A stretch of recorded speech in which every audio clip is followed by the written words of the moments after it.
રાજકોટના ગેમ ઝોનમાં ગોઝારી આગની દુર્ઘટના બાદ સુરત તંત્ર જાગ્યું। સુરતમાં અલગ અલગ જગ્યાઓ પર 16 ગેમ ઝોન આવેલા છે। તે તમામ ગેમ ઝોન પર અલગ અલગ ટીમો, ફાયરના સાધનો તેમજ એનઓસીની તપાસ કરવામાં આવશે। તપાસ દરમિયાન કોઈ પર ખામી નીકળશે તો તાત્કાલિક તે ગેમ ઝોનના માલિક સામે કાર્યવાહી કરવામાં આવશે।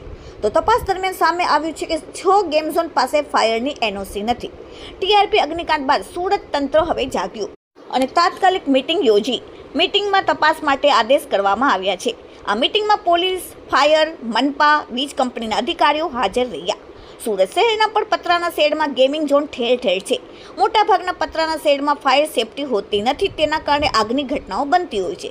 જે ગેમિંગ ઝોનમાં સાધનો હોય છે તે રબરમાંથી બનાવેલા હોય છે, તેના કારણે આગ લાગવાની ઘટના બનતી હોય છે। પરંતુ આવી ઘટના બાદ તંત્ર કેમ જાગે છે? આવી ઘટના બાદ તંત્ર કેમ તપાસના આદેશ આપે છે? તે લોકોના મુખેથી હવે ચર્ચાઈ રહ્યું છે। Bureau report, daily India TV, Surat.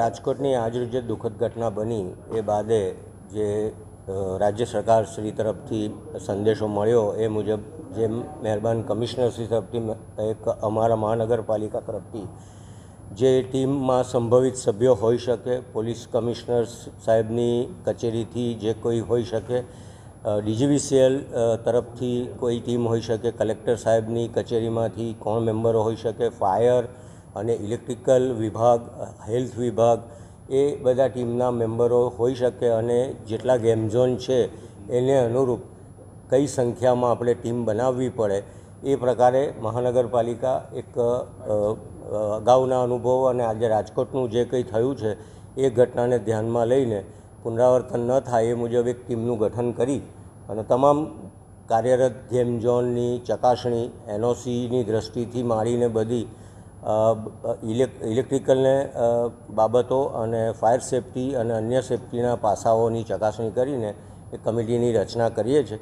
અત્યારે બધી ઓફિસોમાં મિટિંગ ચાલી રહી છે અને ટૂંક સમયમાં એ ટીમનું ગઠન થશે અને આગામી સમયમાં એની એ ટીમ દ્વારા સઘન ચકાસણીની કાર્યવાહી હાથ ધરવામાં આવશે। જો એનઓસી નહીં હશે તો કયા પ્રકારની કામગીરી? હા, એ જે પ્રકારનું જે કંઈ ક્ષતિ માલુમ પડે તે તાત્કાલિક દૂર કરાવવા માટે કહેવાનું આવવાનું થશે અને એને માટે કડક કાર્યવાહી કરવાની તૈયારી રાખી છે।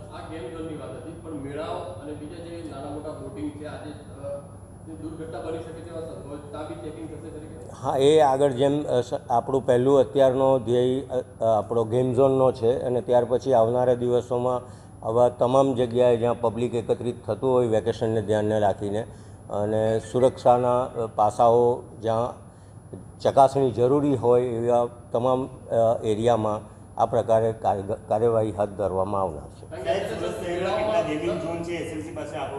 અત્યારે 16 ગેમિંગ ઝોન છે અને તમામ ઝોનમાંથી એ માહિતીઓ, એનઓસી અને બધી વિગતો એકત્રિત કરવાની કામગીરી ચાલી રહી છે। સર, જ્યારે પણ ગેમ ઝોન બનાવવામાં આવે છે એનઓસી લેવામાં આવે છે?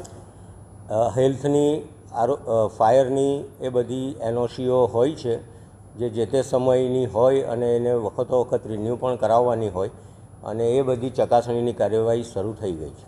અત્યારે અમારી એક કમિટી બની જાય અને આગળની કાર્યવાહીના જે ક્ષેત્રો નક્કી થાય એમાં ટૂંક સમયમાં તમને ફરી માહિતગાર કરવામાં આવશે।